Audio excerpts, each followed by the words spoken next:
Safe الرحمان صاحب نے پوچھا کہ پہلے تصویر اور ویڈیو بنانا جائز نہ تھا، اب کیسے جائز ہو گیا؟ جو چیز پہلے ناجائز تھی وہ اب بھی ناجائز ہے، جو چیز پہلے جائز تھی وہ اب بھی جائز ہے، چونکہ یہ جو فقہی اور شرعی مسائل ہوتے ہیں اس کی ڈیپ کے اندر ہمارے عوام الناس میں سے بہت سارے لوگ جاتے نہیں ہیں، لہٰذا مسئلے کی پوری تحقیق معلوم نہیں ہوتی، تو پھر وہ اس طرح کے جملے یا اس طرح کے سوالات ان کے ذہنوں کے اندر پیدا ہوتے ہیں اور وہ اس طرح کی باتیں کرتے ہیں۔ اصل بات یہ ہے، پرنٹ شدہ تصویر کاغذ پر،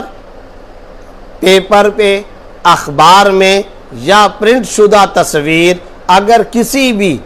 پین فلیکس، سائن بورڈ یا دیوار پر ہو تو وہ شرعاً ناجائز تھی، ناجائز ہے،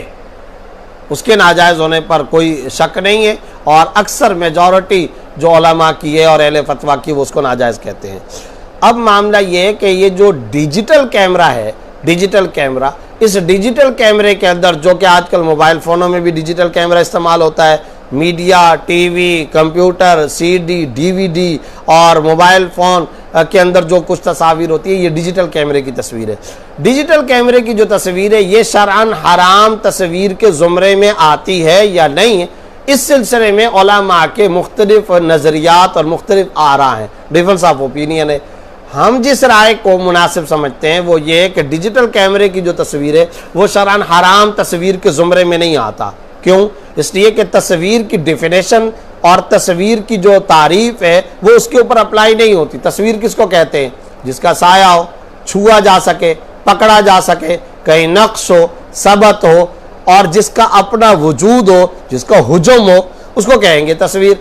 تصویر کے آخر کوئی ڈیفینیشن بھی تو ہوگی نا۔ جہاں تک ڈیجیٹل کیمرے کی تصویر ہے، نہ تو اس کا الگ سے کوئی وجود ہے،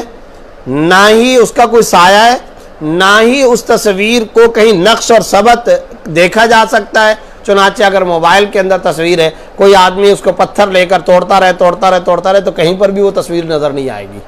تو پتہ چلا کہ اس کا تو وجود الگ سے ہے ہی نہیں ہے، اور اس کی تحقیق کی گئی۔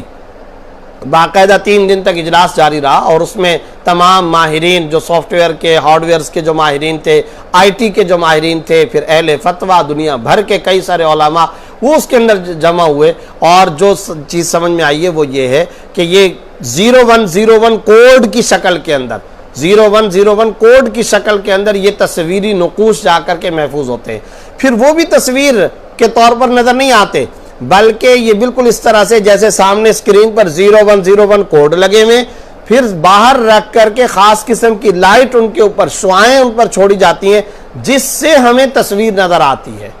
الگ سے اس کا کوئی وجود نہیں ہے۔ آئی ٹی کی اصطلاح میں اگر ہم استعمال کرنا چاہیں، یہ سافٹ ویئر ہے، ہارڈ ویئر نہیں ہے۔ ہارڈ ویئر کیا ہوتا ہے؟ جس کو پکڑا جا سکے، چھوا جا سکے۔ سافٹ ویئر وہ جس کو نہیں پکڑا جا سکتا، نہیں چھوا جا سکتا۔ لیکن جب یہی تصویر پرنٹ کی شکل میں آئے گی، اب آپ دیکھیں وہ جو میں ذکر کر رہا تھا، اب اس کا سایہ بھی ہوگا، اب اس کا علیحدہ سے وجود بھی ہوگا، اب اس کو چھو بھی سکیں گے، اب اس کو پکڑ بھی سکیں گے، اب وہ باقاعدہ ظل دار ہے، سایہ دار ہے، اب وہ باقاعدہ کہیں نقش ہے، اب وہ باقاعدہ کہیں ثبت ہے۔ لہٰذا اب ایسی صورت میں جب پرنٹ نکل آئے گا تو وہ ناجائز کے زمرے میں ہوگا، جب تک پرنٹ نہیں ہے تو اس کو ناجائز نہیں کہا جائے گا۔ لہٰذا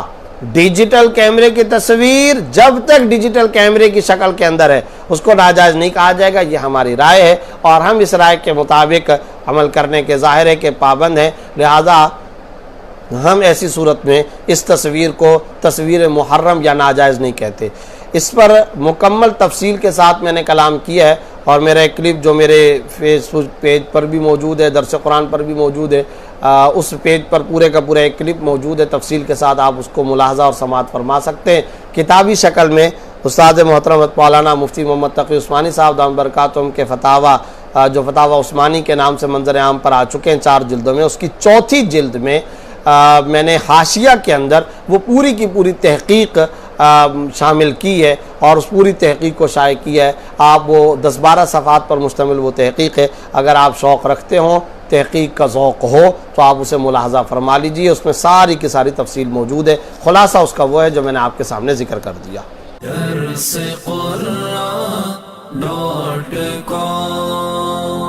www.darsequran.com